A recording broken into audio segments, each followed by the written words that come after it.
Hello and welcome to Game Dive. My name is Drake Cummings and this is our second episode. This is a show now.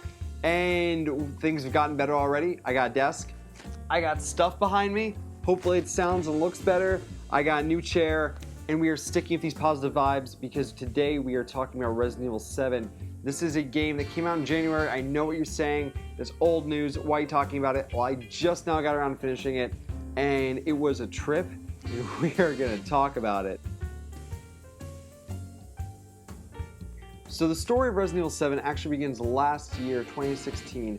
I was in a theater watching the PlayStation E3 press conference, and we got to the section of the show where we started talking about VR. Now, I want the PlayStation VR, but they haven't shown that one thing that's like the killer app that's going to justify the $400 purchase yet. And a horror game is the perfect fit for this system. And we start seeing this demo, and it's evoking PT vibes. It's probably not that, like Konami killed that project, but it's reminiscent of it in similar ways. The guy wakes up on the floor, there's a phone involved, it's first person, it's really creepy, and he's going through this house, and it's scary, and all this stuff is happening, it just makes you generally uneasy.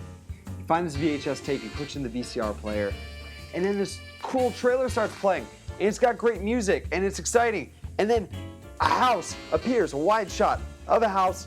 It's dark, it's nighttime, there's a little girl in the back window, and 7 appears right in the right-hand side of the screen. And I'm thinking, oh man, this is a great looking first-person VR horror game called 7. Before my brain can even associate if 7 might be related to any other game franchise I might know, Resident Evil comes up on the screen, and the whole theater goes crazy. And it should, because this is a first-person mainline Resident Evil game that's playable in VR from start to finish. That's crazy. There's almost no better VR product they could have announced to sell the PlayStation VR than Resident Evil 7 in VR. And I'm ecstatic about this. I go out as soon as I can afford it to buy a PlayStation headset after it comes out. Then I get Resident Evil 7 pretty much exactly when it comes out. And I start playing it. I'm in the middle of like just giant move to the other side of the country. I don't have time to touch it right away. And so months go by, I finally get set up in my new apartment and I get to play Resident Evil 7 and then 4 sessions later, I'm done with it. And it was an amazing journey and the VR made that journey because this was probably one of the most exciting video game experiences I've ever had. Playing this game in VR was unlike nothing else. So, full disclosure, when I play VR, I get motion sickness, so to mitigate that, I take Dramamine.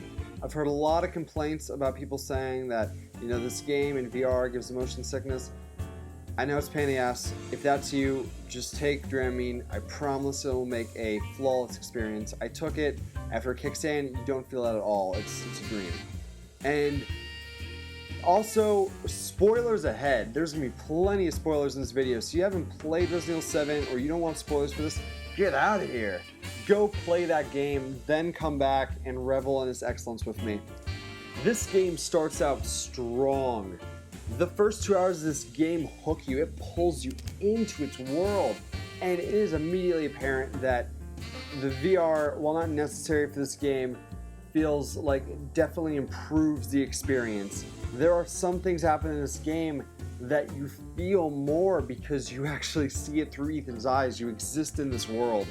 And it also helps just gameplay wise. Like in VR, you can kind of get out of your chair, lean over and look over corners. Is Jack around that corner? No? Okay, great. I don't know if I was supposed to do that, but it saved my ass a bunch, and I feel like it's a strategy of playing a game in VR is the ability to look around the corner before you actually move your character in that direction. And things in this game happen that are more shocking, that are scarier because you are in VR, because it is first person.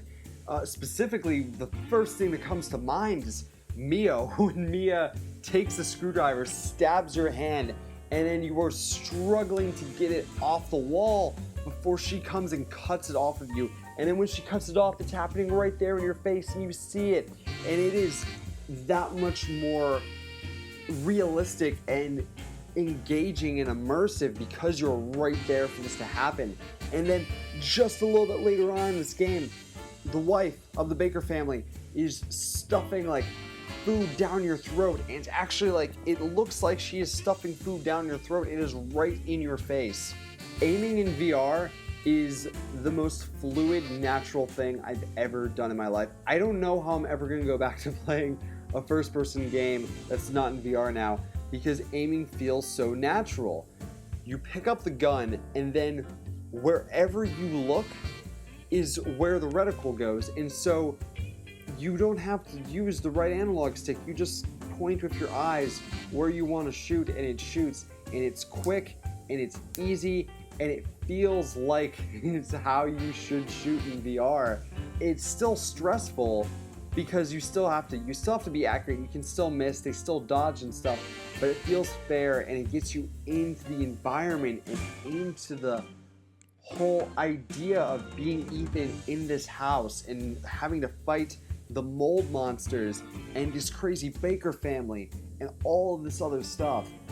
And when this game starts, like the first 2 hours or so, it doesn't feel like a Resident Evil game until the moment you get into that main hall and there's the door that leads to 3 dog heads, and just that whole section, in that whole area, it was like you get a warm blanket out of the dryer and then you just wrap yourself in it. It was comfortable in like this cuddly, creepy Resident Evil way. This game really does feel like Resident Evil 1 with modern designisms. Like, it's got the safe rooms, it's got the chests that move your stuff back and forth, it's got intense inventory management, it's got, you know, the tape recorder that kind of takes place as the typewriter.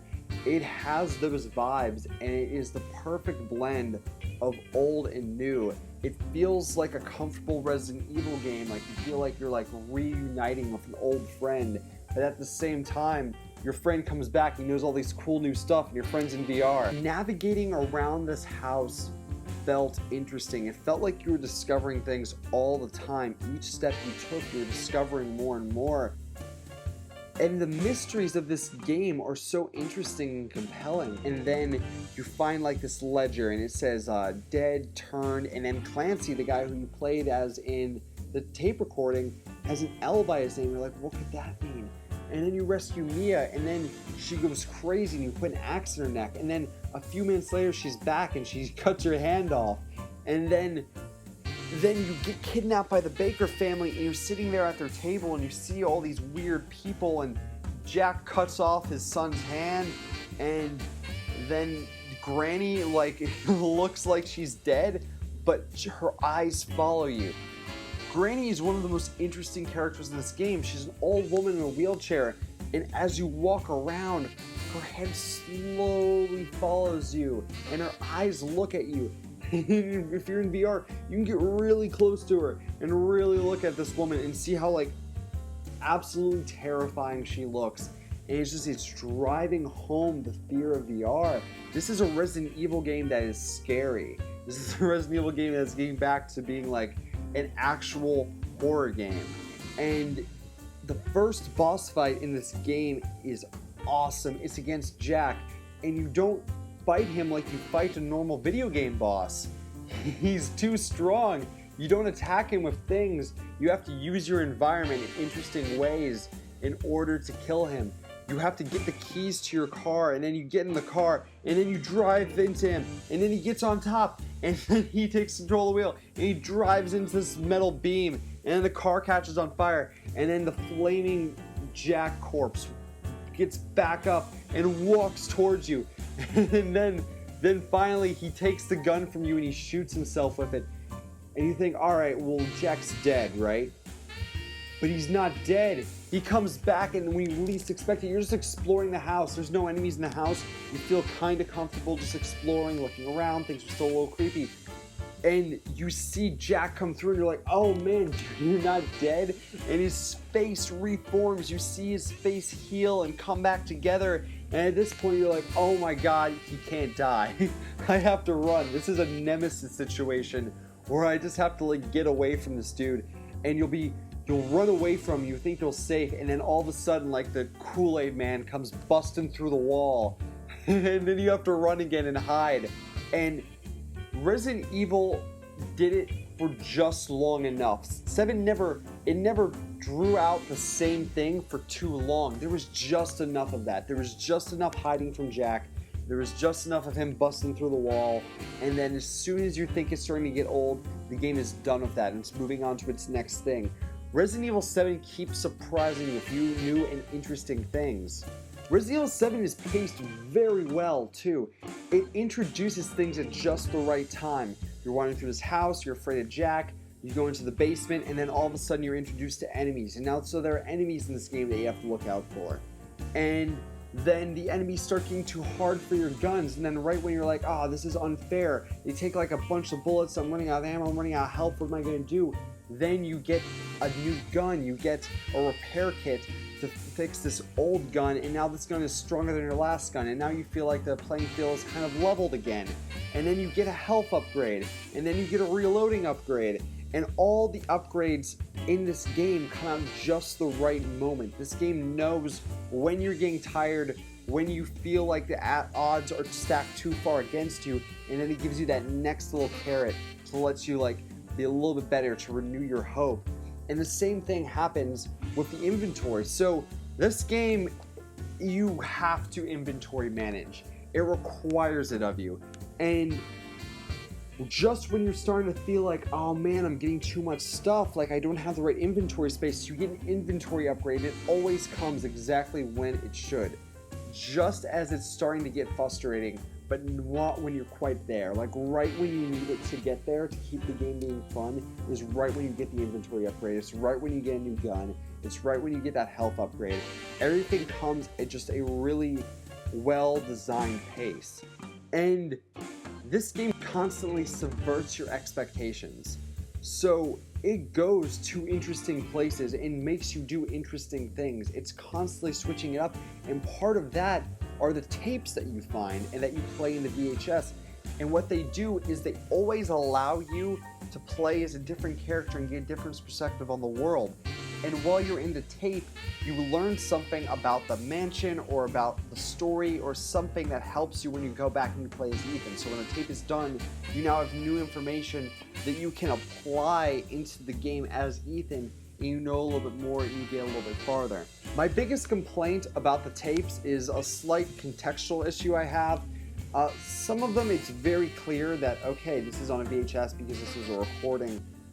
Other times, it's a little bit more unclear why or how something's being filmed. And it kind of breaks the context a little bit because you're like, how did this get on a VHS tape? Also, why is it on a VHS tape? Why do so many people film things on VHS tapes? You take Clancy, for example. He is filming for a TV series or maybe a web series for these ghost hunter people. Like, game takes place in 2017. Why are you filming on a VHS tape? It is so much extra work to have to upload this VHS tape that you filmed on a VHS recorder to the internet now. Like, why did you not just film on digital camera? I don't understand the context there. I realize why it has to be a VHS tape to fit with the vibe of the game. I'm just saying I don't believe it. So, just a few other complaints before we really wrap things up. You make a real stupid choice in this game. Like, it doesn't really affect anything. It's kind of the problem. Like, you have to choose to save Mia or save Zoe, and saving Mia is a good ending, but I mean, saving Zoe is a logical ending, right? I mean, she helped you make the antidote. Like, she deserves half of it. You used your half on killing Jack. I mean, you had to, but you know, that was your deal. Like, she literally made the serum. Like, she deserves her half. Whatever. It doesn't change anything, really. It just kind of changes the last cutscene a little bit. So, like, why even have the choice at all? Like, it doesn't really affect anything beyond, like, a little bit of VO. Why didn't you just have Ethan save Mia? I mean, that's the good ending anyway. Resident Evil games don't always have multiple choices, multiple endings and stuff. I don't really understand why it was included. It just feels arbitrary in the end. Whatever. Also, like, the fight with Monster Jack, it might as well be the final boss fight of this game. It's probably, I don't know if it's the most intense boss fight, but it definitely feels like a final boss fight, especially for a Resident Evil game. And then the actual final boss fight, I don't even know if you can really lose. It's interesting and cool because you get to see her, like, monster out and, you know, do some really crazy Resident Evil giant monster stuff that typically happens at the end of those games. But that was also kind of what Jack was. Like, Jack felt like a, you know, a final Resident Evil boss. So having the actual final boss fight at the end, it could have been harder or anything. I mean, I liked it, but like Jack felt like the final boss of that game, and then you went for a very long section without a boss, and then you fought her, and then it didn't feel like all that stuff that I had been saving, all those proximity mines, all that ammo, and everything I had done to build up to this final fight, felt like I didn't need to. Felt like I didn't really have to. So that was a little bit of a letdown. But I mean, otherwise, great ending. So the last section of this game is great. Talk about subverting your expectations. It takes this game out of the house and takes it to interesting new locations. You go to this ship and it's old and abandoned. You play the Mia tape and you see this ship before it got wrecked. And then you're in a salt mines with Ethan. And the thing about this last section is this also feels like Resident Evil, because Resident Evil, like, typically will switch up the environment a lot, especially in 4, especially in 5. You know, 1, you went to some places even that you weren't expecting, like, you weren't expecting them to be in that mansion. There's usually always laboratories and just other stuff like that. It feels like a Resident Evil move to switch up the locations to places you weren't exactly expecting. But the thing about these environments in this last section of the game is it really called back to older Resident Evils. Resident Evil 7 is such a brilliant sequel, like, or entry into that franchise, because it does its own thing, is its own unique game, but it also pays respect and calls back to those older games, and not just like the super old ones like 1 and stuff that like a lot of people really liked. It also calls back to the best parts of Resident Evil 5 and the best parts of Resident Evil Revelations and Resident Evil 4 that people love. And it calls back these games in interesting ways. When you're on the ship, it feels like Resident Evil Revelation vibes. You get that sense. And then when you play the Mia tape and it's pretty running gun, you got an assault weapon and you feel powerful for one of the first times, and you can just go through. It gives you those Resident Evil 5, those Resident Evil 6 vibes. And then when you play as Ethan again, you're in the salt mines, it gives you that Resident Evil 4 vibe of all like the caves and stuff that were in Resident Evil 4. And some in Resident Evil 5 too. Like, it gives you those vibes, and it makes you feel like this truly is the next entry in the Resident Evil franchise, and is building off all those old games. It all culminates in this final fight, and then the end of this game, after the fight's over, you know, they already dropped you down the Albert gun, and you know, that's a callback to probably Albert Wesker, and then these military guys come down, and one of them takes off his mask, and he calls himself Redfield, but he doesn't look like Chris. And then you get in a helicopter and you fly off, and you see the Umbrella logo on the side of the helicopter, but it's blue now, and so all these questions are racing through your head. What is Blue Umbrella? Are they good? Are they bad? Was that supposed to be Chris Redfield? It didn't look like him, it didn't sound like him, but who knows? Is it an imposter? If so, why is someone trying to impersonate Chris? Like, you have so many questions going forward for this franchise to continue. This is the 7th main entry, and then there's been who knows how many spin-offs, and it's still taking a story into interesting places because it's building off all of the events that happened, and it's building on the lore it's established, it's building on the characters established, but it's also creating new and interesting questions that don't necessarily feel like it's just retreading the same ground that the first 6 games had gone on. It's truly impressive that we just got the 7th entry to a franchise, and I don't know that this franchise has felt this fresh since Resident Evil 4 came out.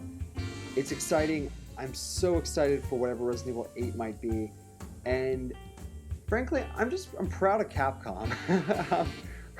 They did a good job. Capcom used to be the publisher, one of the publishers back in like the PS2 days, PS1, PS2 days. Like, I feel like that was Capcom like at their prime. And then the last few years, like, they just kind of dropped off. They made like weird decisions. They weren't putting out like the same quality of stuff. They just felt like they're kind of out of touch with what made them so great in the first place. And it feels like they're getting back into the groove. It feels like they're getting back. This is a good step in the right direction. This was a good video game. If this game had come out in a different year, it might have been, you know, a strong Game of the Year contender. This year's going to be tough. I have a rough road ahead of it if it wants to Game of the Year. It's not ridiculous, though. I could absolutely see this game still coming up at the end of the year for GOTY Talks. It's very good, and it is a game that is strongly enhanced by VR, and if nothing else, is absolutely proof of concept that you can make a full-length 8+ hour game in VR, and it is spectacular. So that's Resident Evil 7. I'm really excited about it. I think most people are. It's a shame that there's just been so many good games this year that we can't keep talking about Resident Evil 7. I realize it's out of the conversation for most people at this point. But I wanted to bring it up, and I just wanted to give the game its props, give the game its dues. Thank you for watching. I really appreciate it. Let me know if you also are a fan of Resident Evil, or specifically Resident Evil 7, or if you hate it and for what reasons. And I will see you next week.